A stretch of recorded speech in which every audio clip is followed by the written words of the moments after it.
Good morning, Chit's family, Roland, Imelda, Hale, Ian, their children, Chancellor Saloma, Dean Tolentino, my fellow faculty, CMC staff, students, colleagues, and friends. Thank you one and all for coming here this morning to pay tribute to Chit Estela Simbulan, a journalist, fellow professor, and beloved friend. You might think me kind of irreverent that I'm wearing orange today in this solemn occasion, but I would like to say that, or as an excuse, that we decided that we wanted to be in Chit's favorite color because we wanted to celebrate her life. The faculty rooms of each professor in the joint department can give you a glimpse about the person. Each room is painted a different color and has its own decor. The room of Chit is painted orange and has a mix of gloomy and editorial feel. Yesterday, while reminiscing inside her room, we looked more closely at the editorial cartoons that are framed on her wall, and were kind of shocked to discover that one of the editorial cartoons by Noy Marcelo was that of a speeding taxi. I brought it here. It's really hard for the joint faculty to give a testimony for Chit.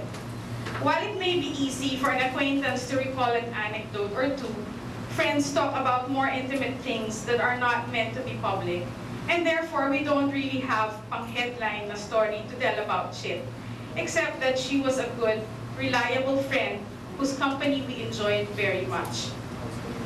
The other danger of telling you about Chit is revealing our own ages, because you would realize that our friendship with her goes way beyond 2005, the year she became a full-time faculty member of the journalism department. In my case, I met her in Malacanang during the presidency of Cory Aquino. She was then the reporter for Malaya, and I was a reporter for another paper with only 1 year as a journalist when my editors decided to throw me to the wolves of the Palace Press Corps.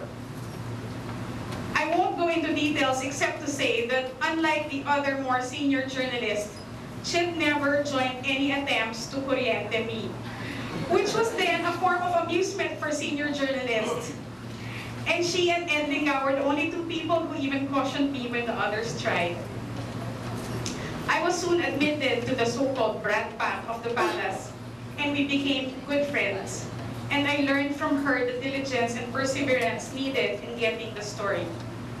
There were many adventures back then, including riding war-torn military choppers to get to a coverage site and staying overnight at the palace during the 1989 coup attempt, knowing that if the palace got bombed, we'd be the first ones hit.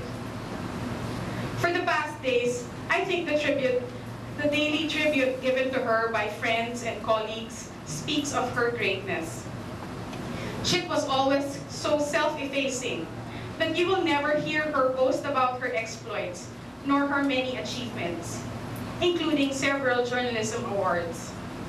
Unfortunately, in today's superficial world, this could lead to being unappreciated or neglected.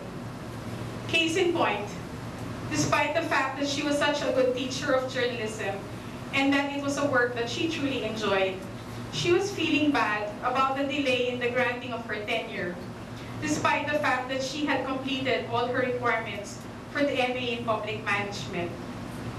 The Open University delayed in the releasing of her grades, which in turn delayed the process of her tenure and promotion by at least a year. When the tenure papers were finally considered, the university's academic community ignored the recommendation of the journalism department and only granted her the rank of assistant professor too, despite the fact that she had already missed several promotion opportunities in the past years because of the lack of the MA requirement for teaching in this university. Something she did not really need because of the wealth of her experience as a journalist. Despite her bitterness over the latter, she did not let this affect her teaching, nor her joie de vivre. In fact, in an exchange of Facebook messages with Marites Sison, a colleague and fellow Malacanang reporter who is now in Canada, she advises her, "We have to enjoy life and live it to the full. That is what I try to do despite my tiny UP salary."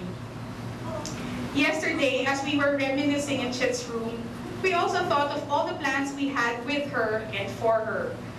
We were convincing her to be the next chair, thinking of her possibilities for teaching in graduate courses, our plans for retirement, etc., etc., etc. Then we thought, siguro pinagtatawanan tayo ni Chit ngayon, looking down at us and saying, sorry, nag-i-enjoy na ako, wala na akong stress. Dear Chit, how we miss you. We miss your optimism, your sense of fun, and your strength. Thank you very much.